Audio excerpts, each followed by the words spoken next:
Sasagana ba kayo? Pagagandahin ba kayo? Palalakasin ba kayo? Mangyayari yan. Sabihin mo lang.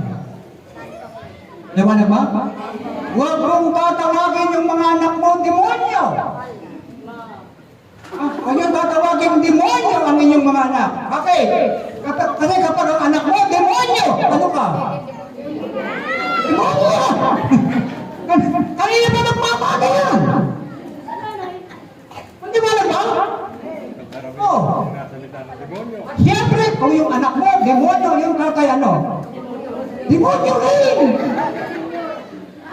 Oo. Nagtitinawag mo ang demonyo ka eh. Maliwanag? Ano itatawag mo dyan? Ang elite? Tatawag mo, Diyos ko. Kawabait na bata. Malaang mo.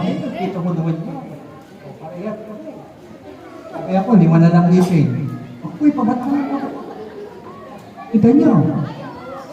Oh, ganyan po kami. Ang mga senior na, pabata ng pabata kasi mauubos ng ipin. Maliwanag ba? Pero kahit na maubos yan, palakas naman ng palakas. Bakit? Kapagkat sa karismatik, narito ang sekreto ng mahabang buhay. Mahaba ang buhay mo. Ilang taon ang gusto mo? 100. Isip mo yan. Ikaw, ilang taon ang gusto mo? 100. Ikaw? 100 to!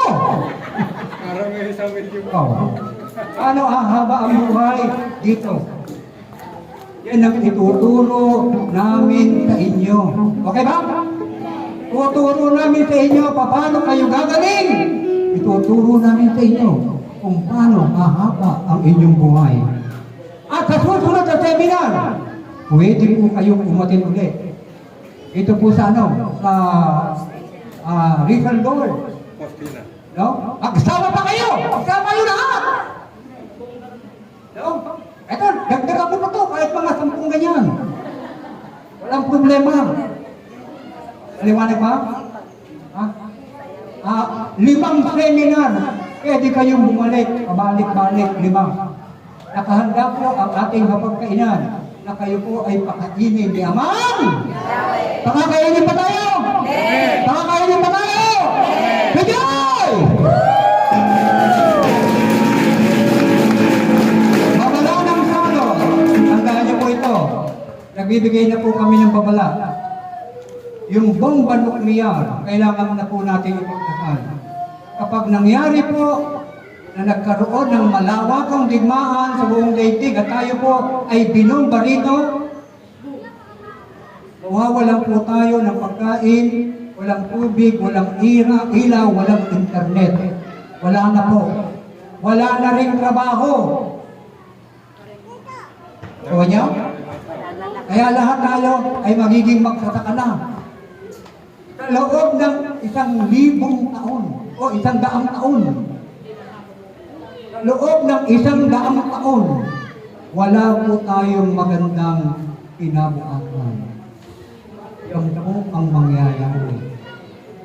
O, kaya ano ang dapat natin gawin? Ipagdasal.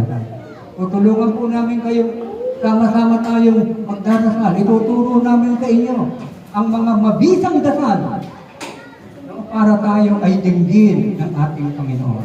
Maliwanag ba? Pangalawa, yung global warming, kailangan nyo pong magtanim ng mga halaman. Magtanim po kayo ng oregano. Magtanim po kayo ng mangkong. Magtanim kayo ng kamote. Kasi yan po ang inyong magiging pagkain.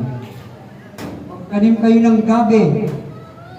Ano po yan? Sapagkat yan po ang inyong magiging pagkain. Tandaan nyo po yan. Hindi po ako nagbibiro. Yung pong tinuturo sa inyo ay napakahalaga. Salamat po sa inyong lahat, mga kapatid.